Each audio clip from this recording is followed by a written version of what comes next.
So there comes a time in every aviator's life where they say, I want to fly a Supercub. And that age is usually around 3.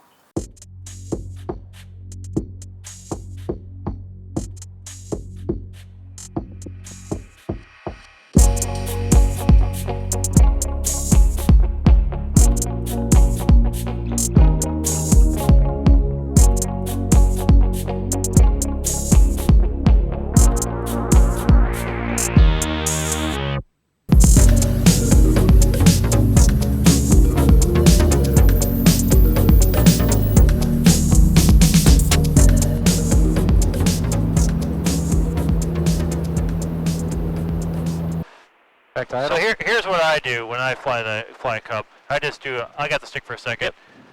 So here's something to know about flying a Cub. Oh. Can you feel that? Oh yeah.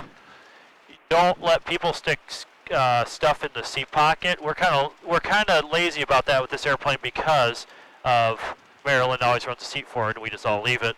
But yeah. I'm going to pull this stuff out. So you want to do a box pattern and you're actually going to feel this thing go across your back. Yep. Okay? Yeah. And then we know the rudders worked because we steered out here with them, so then I'm going to move forward. I'm going to go trim, and I can't see where the indicator is from back here, but yeah, it looks about right. Right, it's pretty close to where it goes. Yeah, okay. Both mags are on, carb heat's off, fuel is on right. I'll point to the right gauge up here. Oh, it's got a point. The right tank is full, which is up here above your head. Yes. Okay, mixture. I go forward to mixture. All right, mixture. Oil pressure I look at.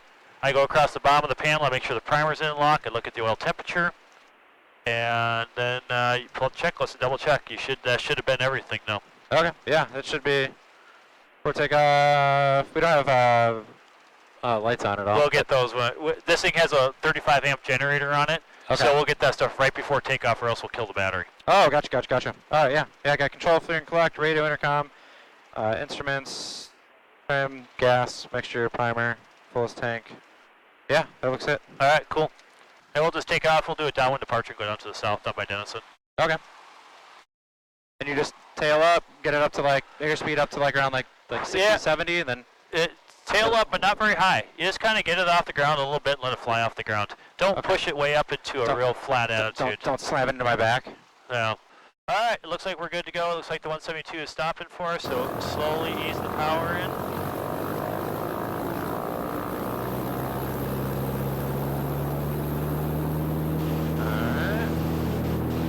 Steering this thing's wild. A little bit lower on the tail, let it fly off. Okay. Alright, reach down now and bleed off that notch of flaps. You got it.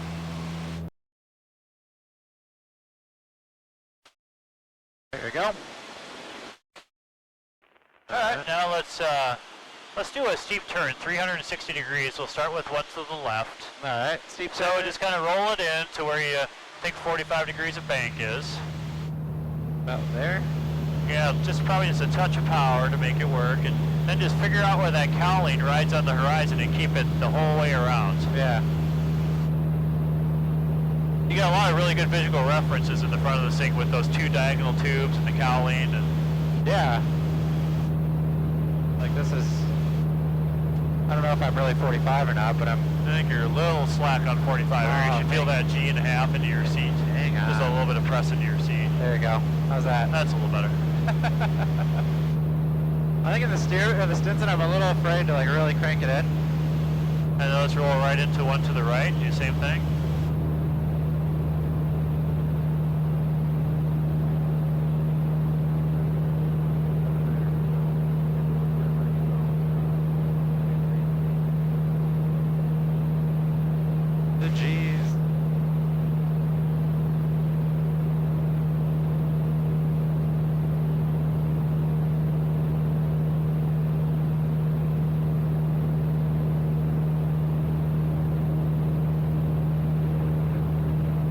I can hear something on the radio. 9 miles to the north. There we go. Okay.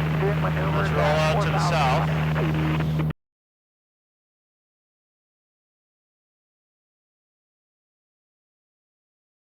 Yeah. There are 2 things in a Supercub that will absolutely ruin your day and probably kill you in the process. Is this an uncoordinated low altitude Number turn? one is a low altitude uncoordinated turn.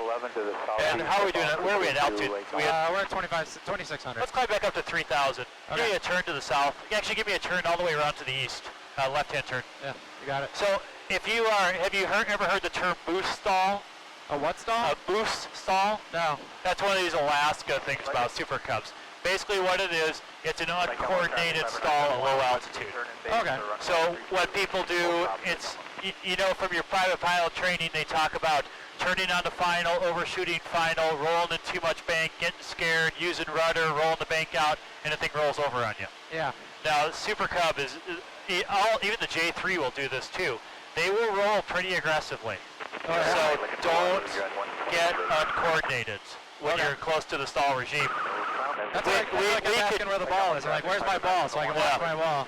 I mean, we could do one if you want to, but it kind of grabs your attention. It will roll on you pretty quick. It's pretty violent. Yeah.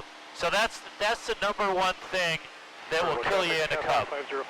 Okay. Okay. Give me a left-hand turn to north, and we'll level off at 3,000. Okay.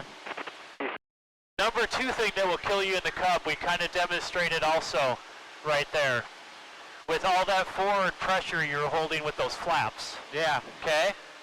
So put the airplane leveled off, whatever altitude we're at here is fine. Yeah, we're at 29. Okay, give me, I guess, You want me to go to 3? go to 3, that's fine. Okay.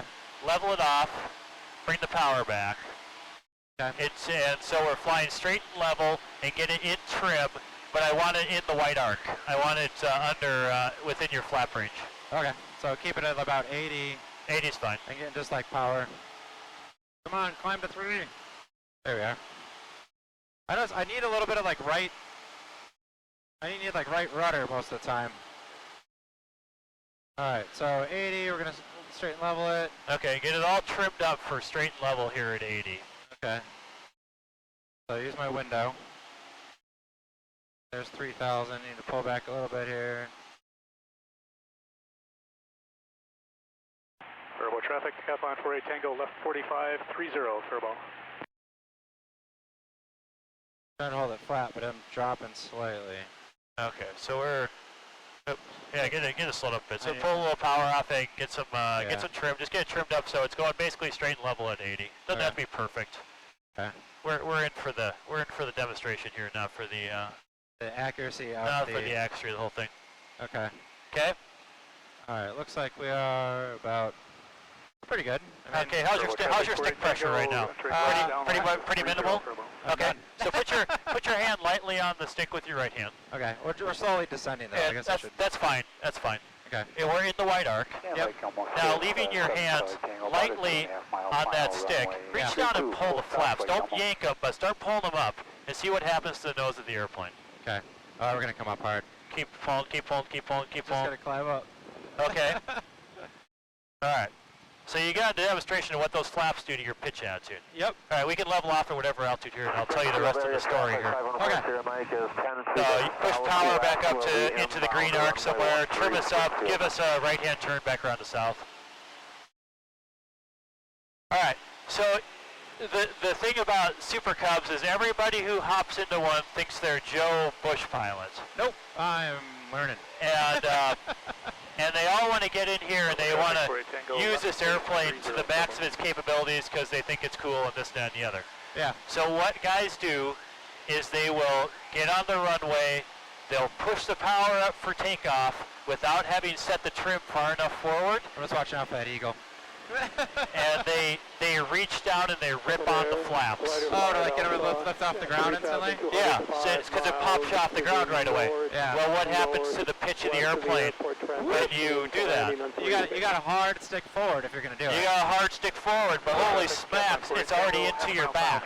Yep. Now you stall it on your. And now you stall it. It's at like 50 feet off the ground. And it happens all the time.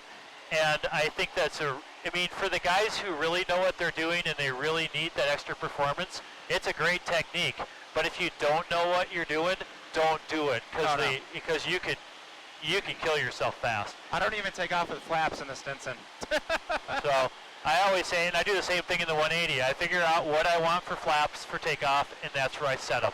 And I trim it appropriately. I don't go dinking with flaps in the takeoff roll. That makes sense, yeah. There's already a lot going on. You don't need it. And we're gonna do some lazy 8 type stuff here. You ever done lazy 8s before? No, I've not. All right, I got the airplane for a second. Okay, it's yours. So we're gonna do, this is not the lazy 8 that's gonna make you pass your commercial check ride. This is the lazy 8 that is really good for just working on coordination. Okay. And so in this airplane, I think 90 is VA, so that's what we should be at. I see we're about 100. I'll pull a little power off it. So what we're gonna do is a lazy 8, the concept is your bank angle and your pitch attitude are constantly changing. Yeah. And so it's really good at working for your coordination. Okay. So we're doing 100. 100's close enough. Yeah. We're going to start out to the left. So we're going to start pitching up and a little bit of bank. All right. When we hit our 45-degree point, we should be maximum pitch up. As we hit 90, we're maximum bank and the nose is cut through the horizon. At 135, we're maximum pitch down. The bank angle's coming out. And we hit 180 degrees. We should be on speed, on altitude, wings level. I don't think that was a very good lazy 8. I think I'm a little fast on the backside. And so that's kind of the concept behind them. And I'm probably doing it a little more aggressively than you'd want to do on your commercial check ride. But it's a really good coordination exercise. And you're not changing throttle at all? No, I'm just leaving the throttle set right where it is. Okay. I'm not doing anything abruptly. I'm not slamming the stick around. I'm not stomping on the rudders. And are you just trying to, when you're making that left-hand turn, you're just going left and then pulling back? Right, so you're maintaining coordination like with I'm just trying to maintain my coordination while I'm doing it. Okay. And it's I assume they still do these for your commercial check ride. Yeah, last I checked, yeah. And it's just, they're real gentle. You're not trying to do anything that's going to scare anybody or whatnot. Yeah. And if you kind of have to start out at the right power setting and the right speed to really make it work out nice. But I'll give you the aircraft. Oh yeah, my aircraft. And so why don't you try one to the right? Kind of the same as I was doing. You know, it doesn't have to be perfect. You're just working on your pitch and your bank are constantly changing, and you're working on those feet to keep that ball in the center. There you go, nice. Thanks. Oh, no, I need to, that's where I got wrong. There we go. Okay, hold on, let's get some speed back up, and then you just go to the next one, you go. Yeah, you just kind of keep doing them.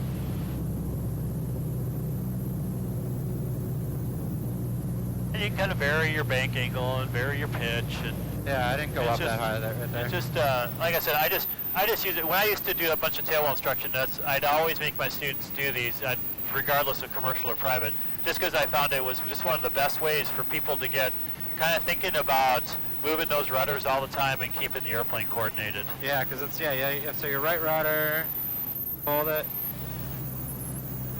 right kicks in.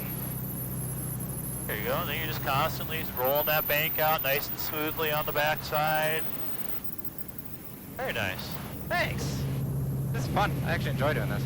All right, give me one more to the left and one more to the right. So. Okay, to the left, here we go.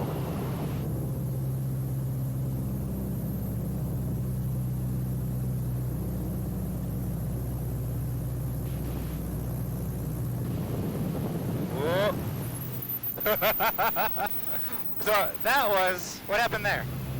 I think you pulled a little hard on it. Yeah, I definitely... It felt like you almost accelerated, stalled it just a tiny bit there. Yeah. All right. So remember, you don't have to trim it too much. Hold the back pressure and then pull in that first notch of flaps. All right. And that's going to basically keep the airplane somewhat in trim for you. Where's my notch? There we are. Yeah, you're right. Yeah, look at that. Amazing. I do know some stuff. I don't know very much, but there is some stuff I know. I knew you'd know it. I knew you'd be okay with it. Pitch for like 80 in here, or do you pitch like slower? Oh, 80's fine. Lincoln with traffic says 61879. You're pretty tight on the downwind. I go ahead and do that turn to base now, and I pull that second notch flaps right away. Okay. And now the airplane's going to slow up to it's going to start slowing up to 65-ish. Okay. Okay. There's full flap. All right. I'll make a radio call for you. Oh, thank you. Stanton 04 Papa's on base for runway 36 is Stan. All right, now let's start adjusting as we need to. Make that turn on the final. Stuff's looking pretty good. We're on a pretty decent glide path. Yep. Might need. Yeah, we got it trimmed up for. Are we doing about 60-ish or so? Yeah, 65. 60. Okay, you can start. You can trim it up for about 60. Eastbound, straight up for 28, Buffalo. Lake Elmo traffic, SS 61879, on final for 32, Lake Elmo traffic. I got a slight crosswind, but not too bad.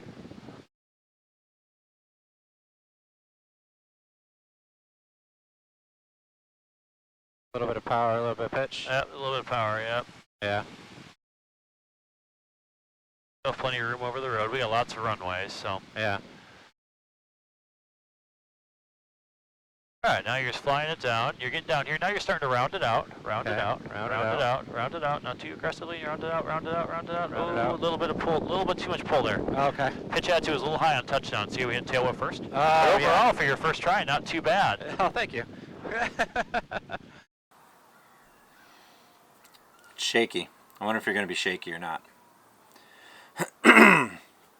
So, I say so all the time. Well, I almost spin stalled. Not my Supercub, but I didn't really. I just sort of, like, I don't know, we were doing like stalling turns and stuff, and that thing just floats down. It's so easy. So for anyone out there who wants to go fly a Supercub, just go do it. Go figure that out. I mean, I don't know, rent one. I don't think Stanton you can rent a Supercub, but you can rent a Sport Cub, like from Cub Crafters, which is pretty close, and it's actually, honestly, the Sport Cub was probably easier to fly. But the Supercub's so docile, so amazing. You can, I mean, just stay coordinated and it'll never do anything. It'll never step out on you. So, yeah. Enjoy the video. If you have any questions, anything else, leave a comment in the bottom. Like and subscribe. I have a video that's coming up of us going to Isle. That was like a month and a half ago, but it's been really busy. I haven't been flying too much. I went to Mexico, went fishing. Cute picture. Is there a picture? Yeah, there's a picture. Then, what else? Went to the cabin, got the sailboat out. It's been a summer. It's been awesome.